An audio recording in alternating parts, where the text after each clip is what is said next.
Raptors Weekly for the week of September the 28th. Sam joins the Rapcast after some time. Hey, man. What? Yeah, you're on your cell phone today, which is not going to help the overall quality of this podcast, and not just the audio quality, but just quality in general sense. So, why are you on your cell phone? Could you explain us that? My wife's doing a course on my laptop. And the wife runs the house, right? Yeah. Absolutely. So, you know where I spend my day today? I actually, we'll get to the Raptors talk in a bit, guys. I just relax for a bit. Today I spent my day at the Jays game. The Talking Raptors guys, Barry and Nick, had booked a hotel room at the Renaissance Hotel in Skydome, and a bunch of people went there and saw the whole game. And the Jays won that one a walk-off home run. And Sam, you were supposed to be there, but you were not. What happened there? Once again, my wife intervened in my life, so. Damn again. And let's go back to the RR party, which happened in in the spring. It was a great event. Andrew, Will, everybody showed up. A lot of good times at Real Sports. But you were supposed to be there, but you weren't. What happened there, Sam? Yeah, again. God damn, man. Two Holy. kids, two kids, a wife. That's a lot. Oh my goodness. Oh my goodness. It happens too often. Too often. We got to do something about this. So if the listener has any suggestions, just send them in, write them in the comment section, email them to Sam, and help him out a little bit. I'll take any help I can get. Yeah. All right, so now that we've got that out of the way, let's get to some Blue Jays talk. I think they might have home court or home field throughout the playoffs, and I think they're ahead of Kansas City now. So tickets are expensive. A friend of the podcast, Alan, I was talking to him today. He bought two tickets for the Jays, $700, man, for game Wow. one tickets. For just a regular season game. No, for the playoff tickets. Oh, Game okay. one playoff tickets, $700, two tickets, off StubHub. That's crazy. Because there's like 40,000 tickets that they're selling. Yeah, there's a And like lot of 700 middlemen in is that like, transaction. assume, right? There's layer after layer of middlemen, and you're making a lot of money. And while we were at the event today, I was talking to Nick, and he was like, is there going to be an equivalent to Jurassic Park for the Jays? There's no talk of it, but you would think there should be, right? There should be. I don't know. Hmm. Good insight, Sam. Yeah, no, I wasn't expecting to talk about the Jays today. Okay.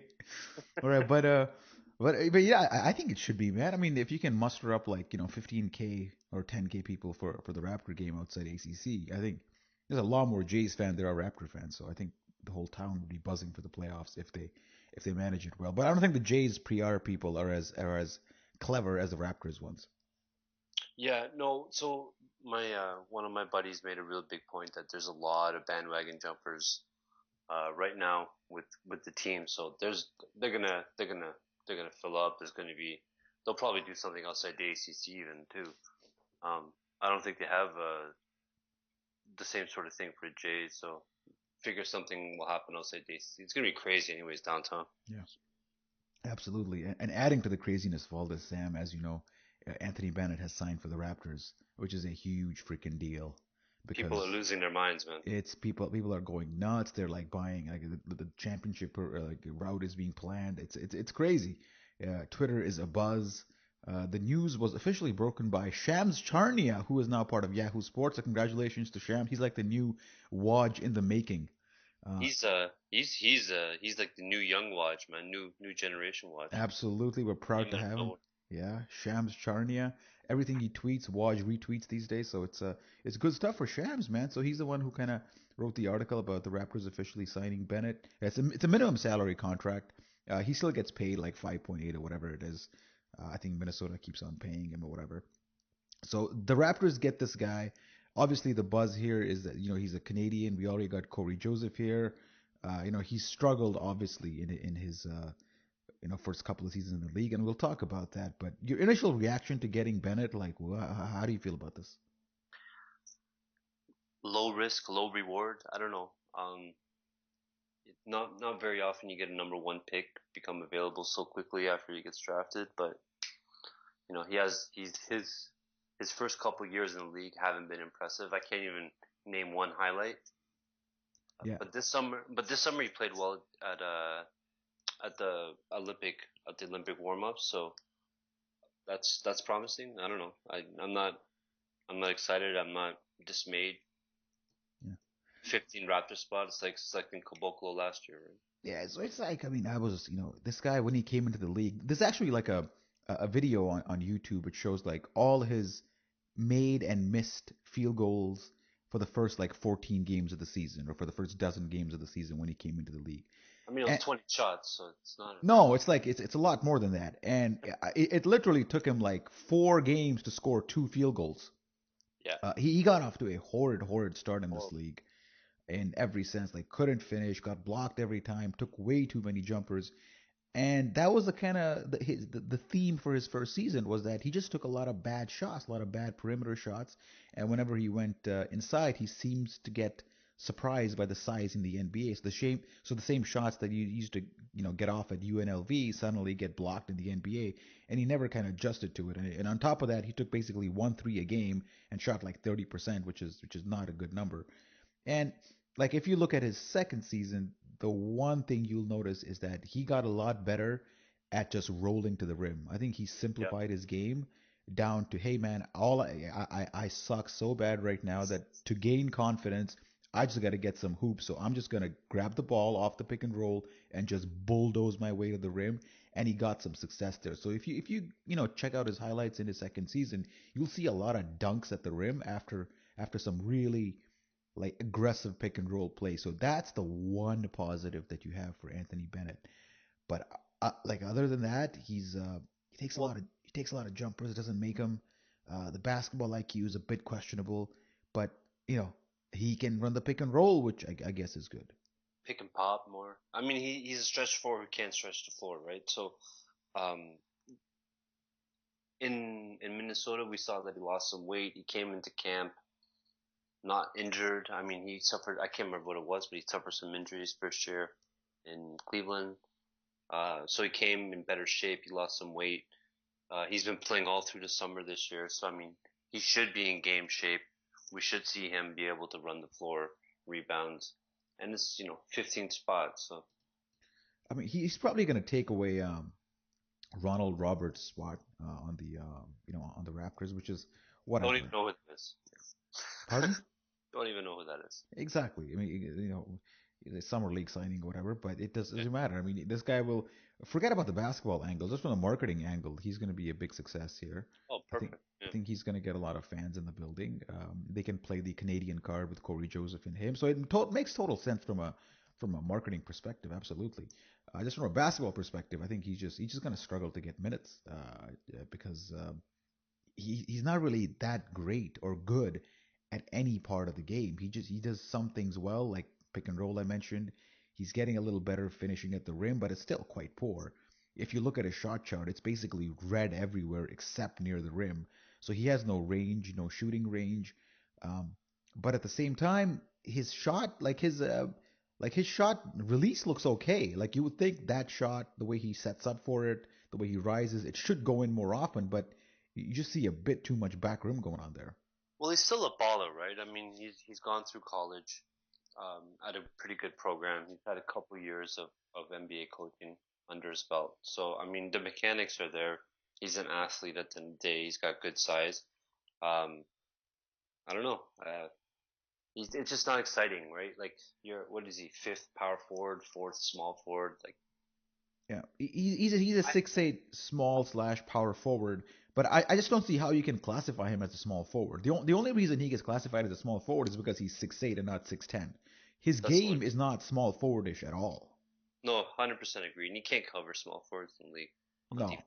no.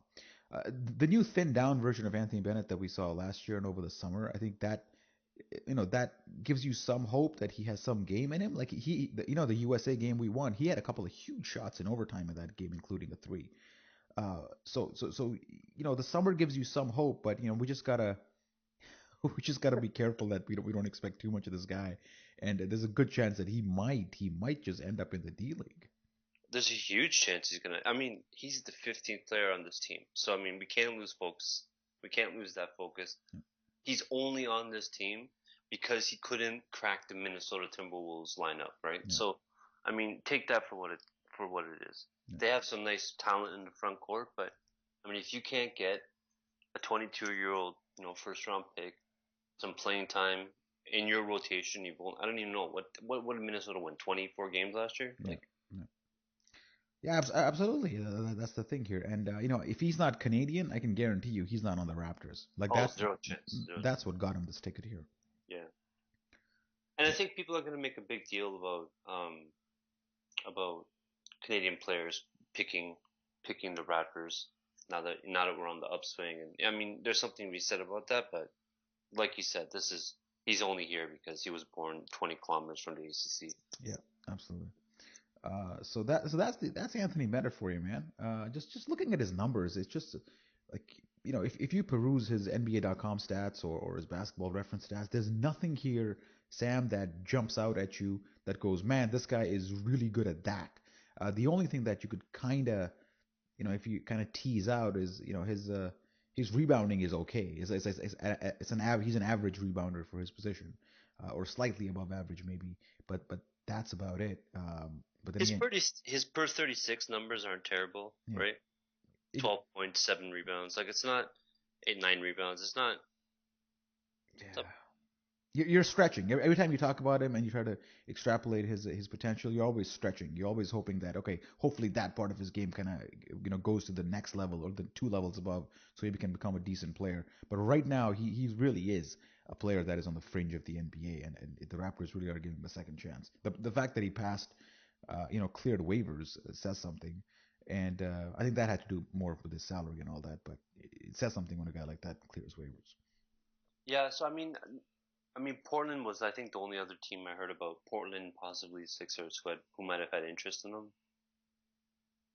You know, Yeah. I don't know. All right, so that's Anthony Bennett. Let's move on, man. Media day tomorrow. Part what? Media day tomorrow. Media day. Yeah, media day tomorrow. We'll try to get some coverage up. It's mostly fluff. What's your experience with media day been over the years, man? So mostly we get a lot of pictures that we use through the course of the year. Um, we'll find out a little bit more about DeMarre Carroll, who's been pretty interesting follow on Instagram since he got here. How so? I don't know. He seems like a good guy, right? He was doing some work with the Raptors and Sick Kids a couple of days ago. He seems to work hard. He likes sneakers. He's got a lot of sneakers, man. Mm. His wife's pretty cute. And he's really buying into the whole Junkyard Dog 2.0 thing.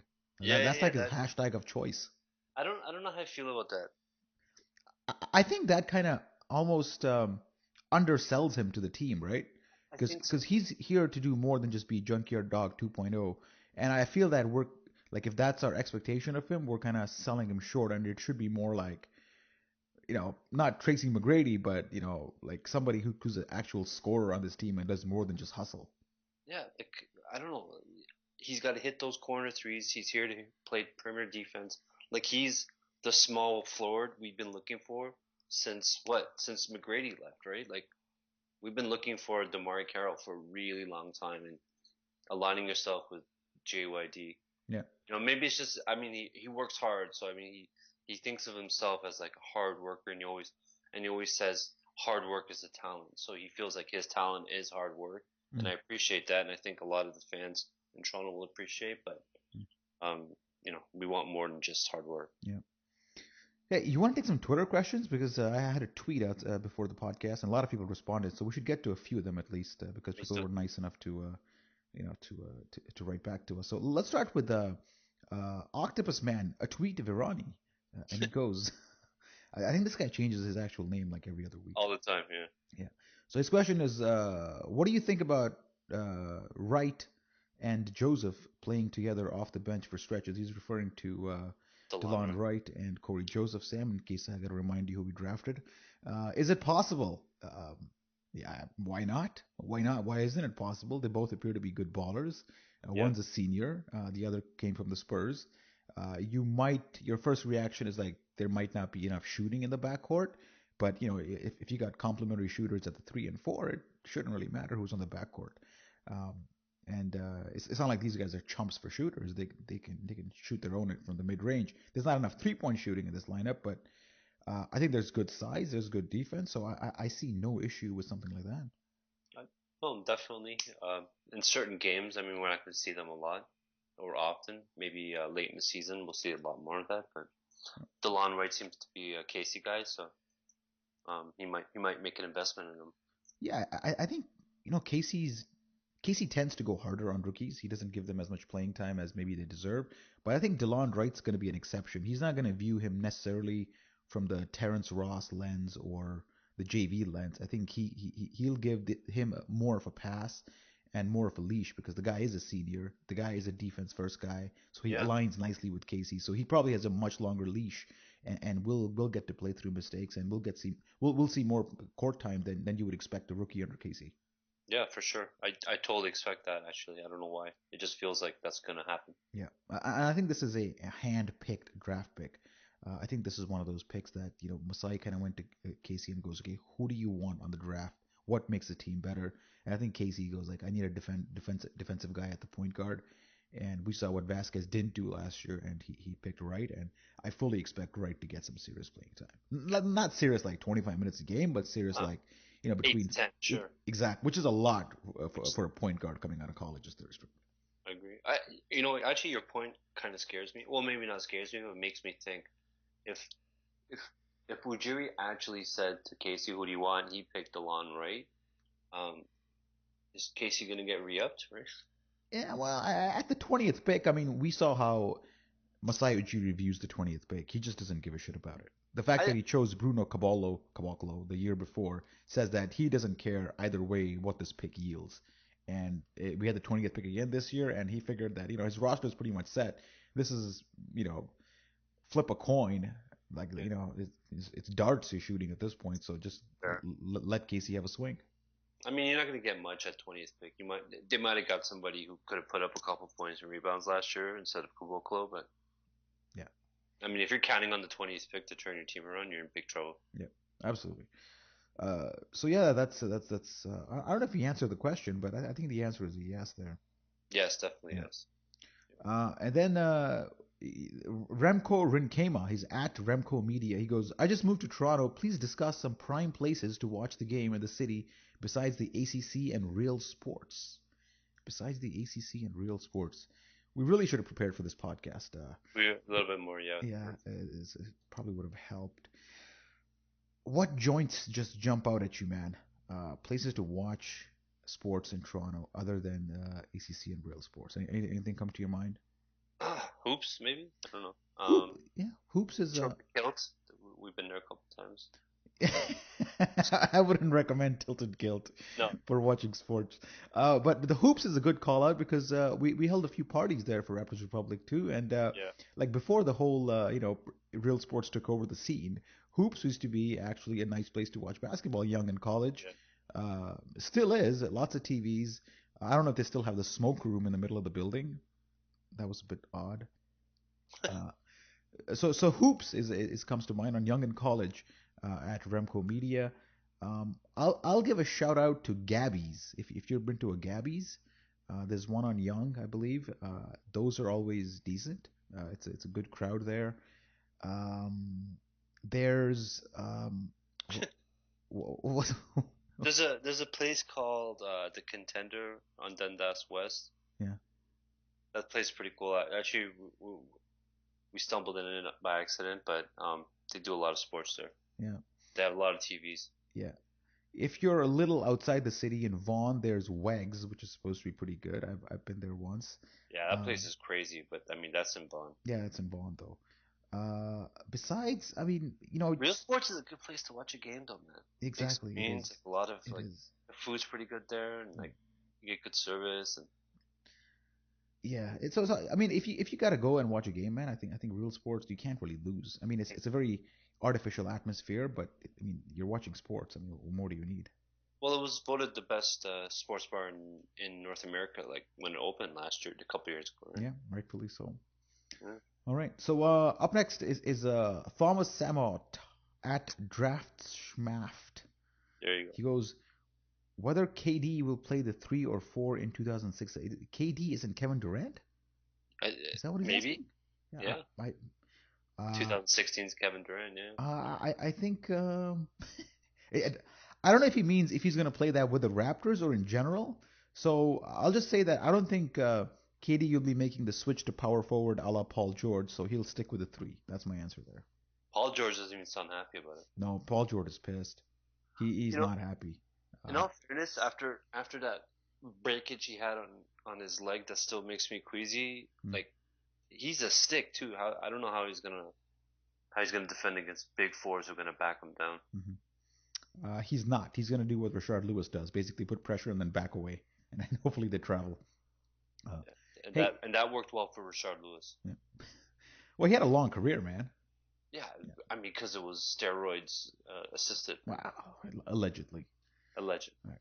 Okay, at Remco Media has another question. He asks, please discuss possible in-season trade targets or who's most easily traded away after a bad few months. Let's take the second one because speculating on trade targets is very hard. So who's the most likeliest Raptor to be traded away if he gets off to a bad start? That's a good one. That's a good question. So I don't know if it has to do with a bad start or not, but it feels like DeMarre DeRozan is the most likely to be traded. Yeah.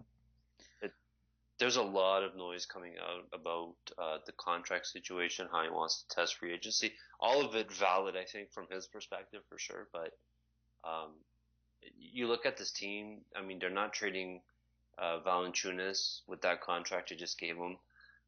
Lowry's on a really reasonable contract. There's no market for Ross. Like, I mean, who's left on this team that you could trade and get value for? Yeah, here's my thing.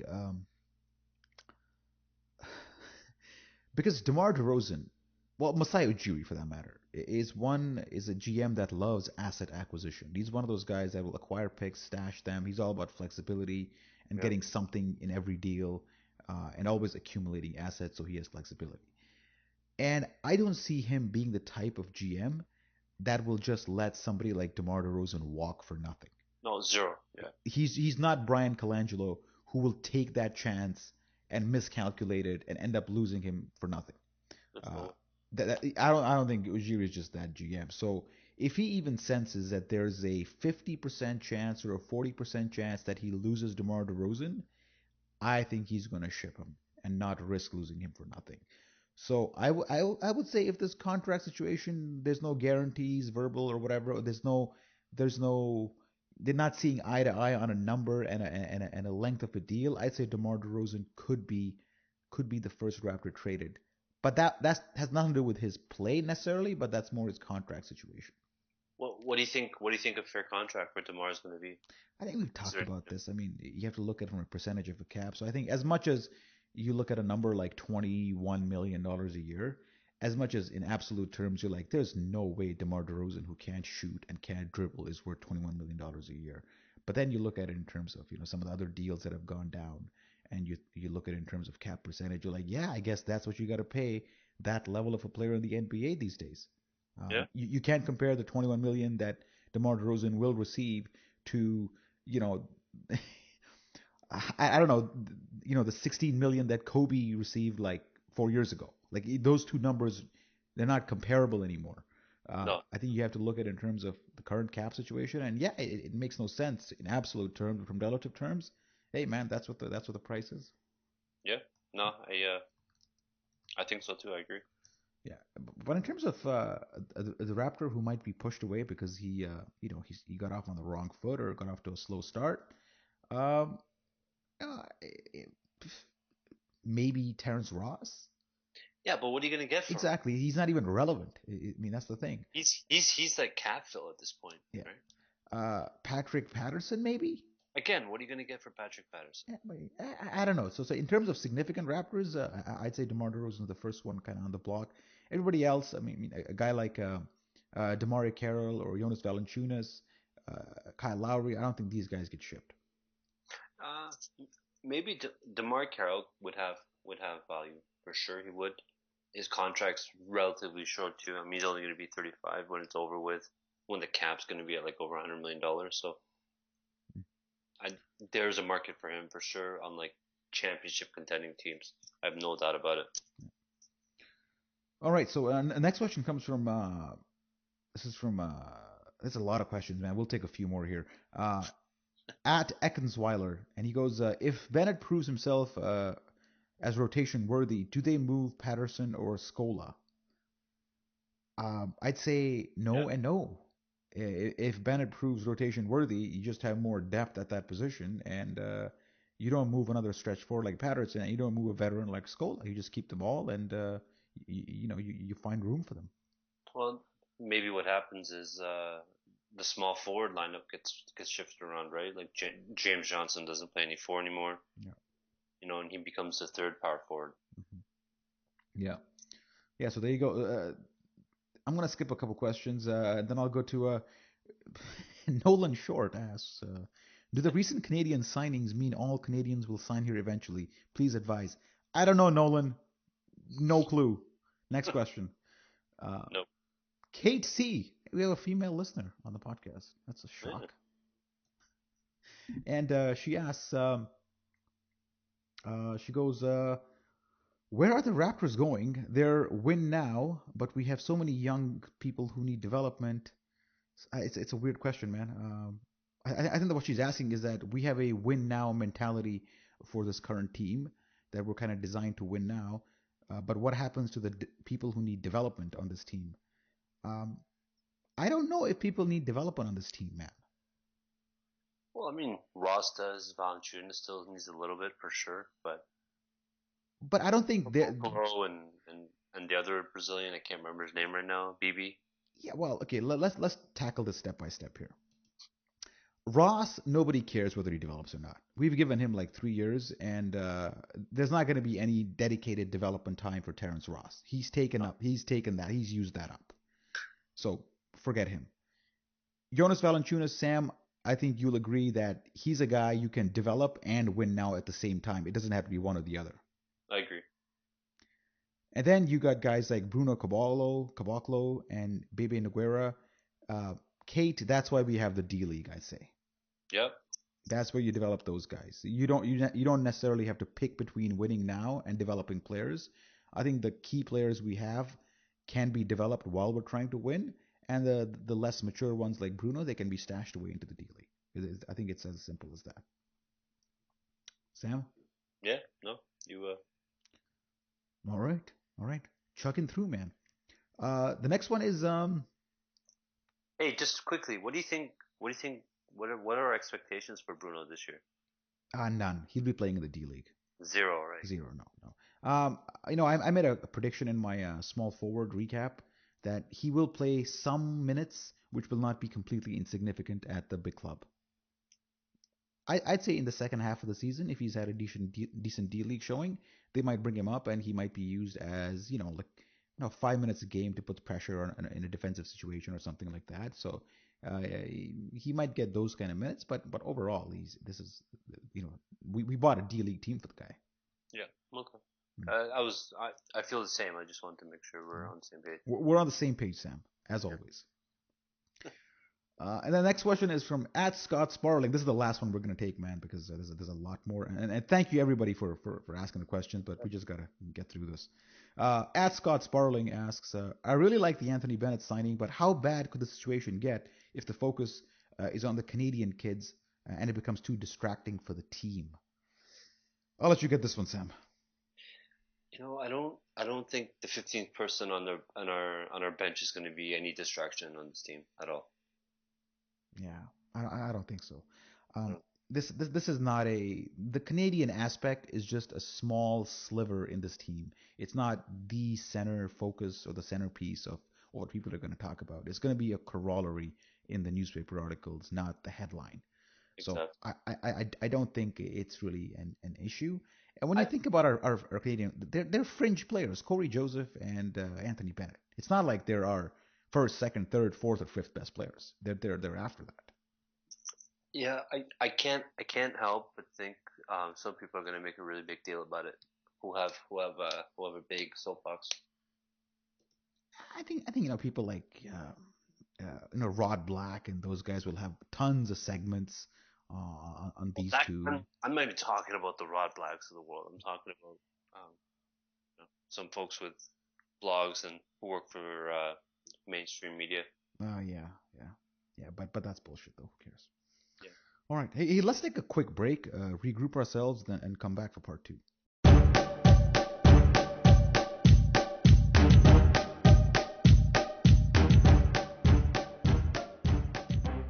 If you look at the game, I told like I was at halftime. Charlotte was shooting 40%, so our defense was good. I know it may have looked like they was breaking us down, but I didn't. Like I told our distinguished halftime reporter, I told him, they was running ISOs, but Sam Mitchell is back in the league, and he was one of the best interviews a Raptor head coach, um, from a Raptor head coaching perspective, right? I mean, I can't think of a better interview.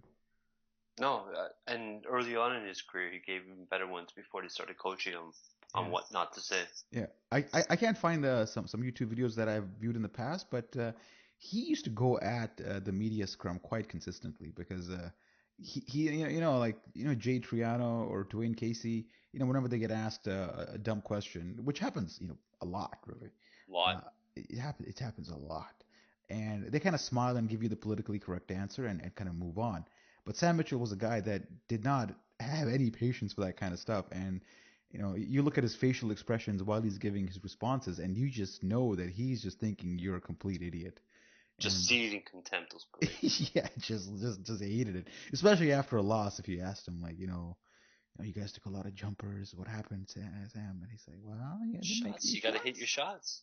We got good shots. I miss him. I'm so happy he's back this year. Yeah, I'm glad he's not the head coach of the Raptors, but I do enjoy that he's back in the league. So yeah. So Sam Mitchell, welcome back, man. I think he's been on the sidelines for way too long.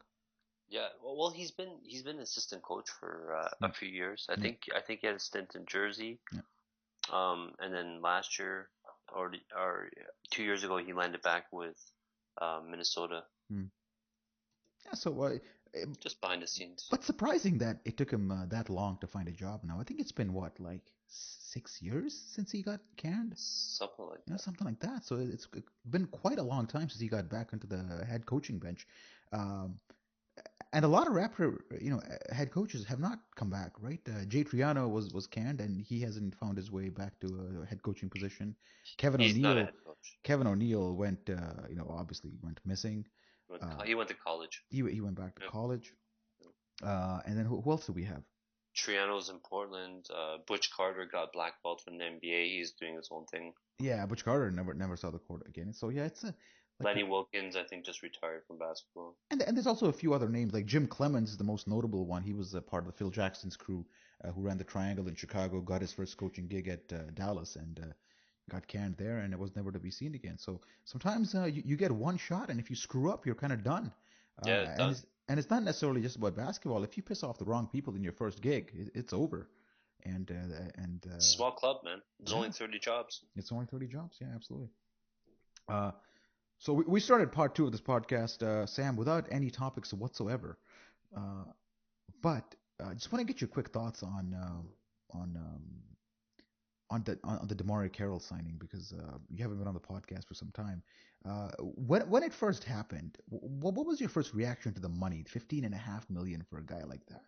Were you like, too much, or were you like, oh, this is the new NBA and this is what you got to pay people? I was, until I realized it was the new NBA where salaries are different than they were last time around. I was like, Jesus Christ, what? Like Toronto has to overpay now. And then right away, you have to understand that $16 million on a $100 million cap is not a lot of money, right? So, I think we saw some savvy GMs this summer overpay by last year's standards for players this summer.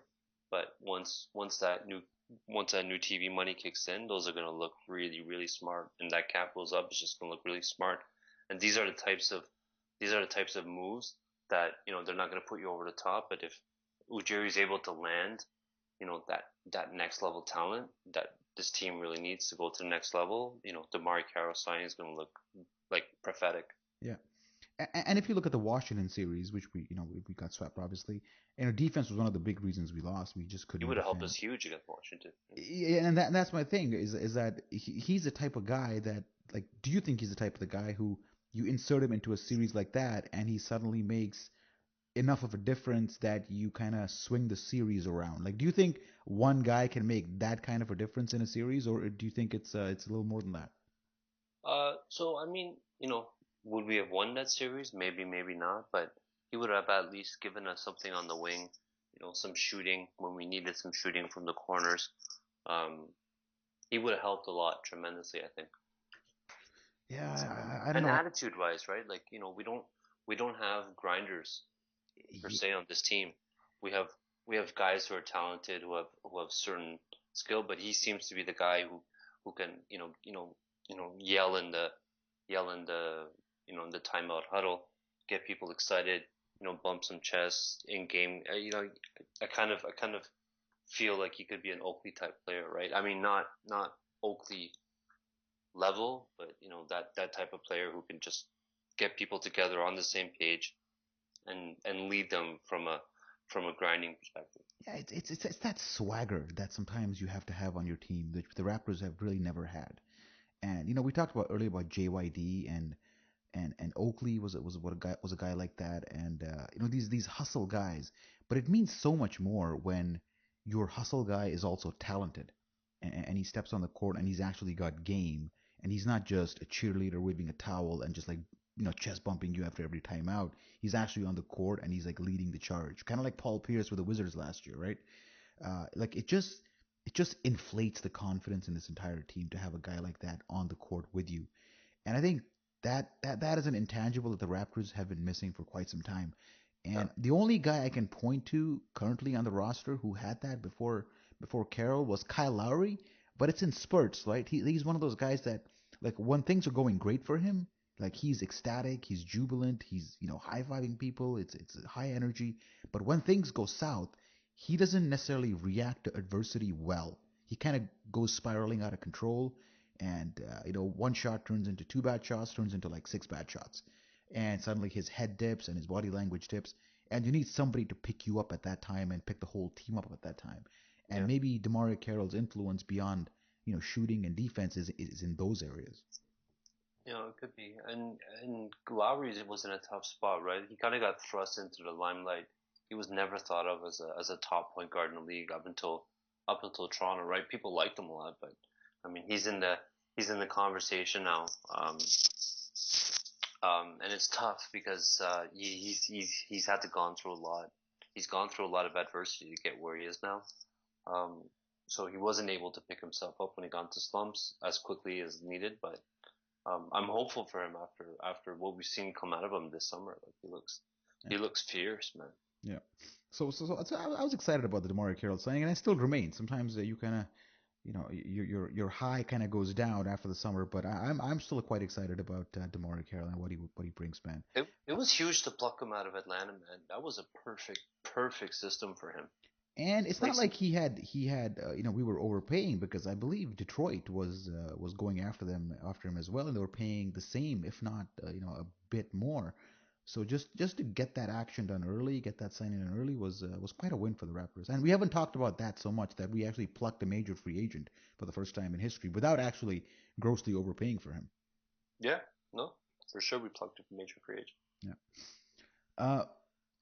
The other signing, Cory Joseph, I'm not as excited about that. Like I get we got a serviceable backup who's more responsible than Grevis Vasquez, but I'm not. I'm not. I'm glad that he's on the team, and we have some championship experience on the team, and we have somebody steady at the backup point guard position. But he's not a guy that I expect a whole lot from. He's a guy I expect to run the bench offense responsibly and without too many errors. But beyond that, I don't have great expectations of Cory Joseph beyond just simple getting people in a mix and match lineup of starters and bench people to get the guys the ball at the right time, and that's all.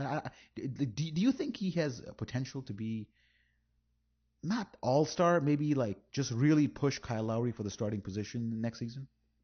No, I think I'm on the same page as you. What I don't know is how good he is, right? He seemed pretty good this summer on the Olympic team, but again, I would have hoped for more. I would have hoped to see him take over games, especially at the Olympic level, right? Yeah. But how much of Cory Joseph is Popovich and his ability to manage and lead that team and compartmentalize players and skills. Cory, you come in for 6 minutes here and you get the ball and you pass it and that's all you fucking do, right? Or you play defense and you push your guy to the baseline and that's what you do. That's it. Because that team runs like a well-oiled machine. Yeah. I can't think of many players who came out of San Antonio who had a lot of success afterwards, right? I mean, Steven Jackson had some success, but he was a little bit of a different talent, and but Yeah, I hear you on that. I mean, Boris Diaw had a resurgence, right? He's Boris Diaw again after a couple seasons of just floundering around the league, right? yeah. I mean, you look at guys like I'm not saying he's not talented, but Patty Mills looks like a freaking all-star when he plays with the Spurs. And they made Gary Neal, who signed for the Wizards this summer, look really really good when he was in San Antonio. So they have a habit of making their point guards. Even Chris Quinn looked decent when he was with the Spurs, or George Hill for that matter. So all these point guards that look really good with the Spurs, once they leave the Spurs system, they suddenly become really mediocre. And the fear, I guess, is that Cory Joseph might be that. But on the other hand, you hope that he's better than that. And I think, I guess we don't know, right? I want to say, yeah, he is better than that, but we don't know. We'll find out. I mean, Jimmy's taking a gamble on this guy, partially because he's Canadian, partially because he's a good player. But it is a gamble, and how he functions outside that awesome Spurs system is a huge unknown. And we're just hoping that it works out. Yeah, I mean, he's going to be a good player. We don't need him to do a whole lot. We need him to run the second unit for 15 to 20 minutes a night. Vasquez was able to do that reasonably well for 2 seasons. I know he's no worse than Vasquez. Yeah, that's that. So Sam, it's been a nice chat, man. I think we're gonna round the podcast up there. It's media day on Monday, and next week, hopefully we'll be back with some quotes and have a more fuller podcast related to current events rather than just speculating over what's gonna happen over the season and kind of picking at pieces. And we're like 10 days away from first game of the year. 10 days away. All right, Sam. Well, I wish you a good week and hopefully your missus eases up on you a little bit, man, so I can see you more often.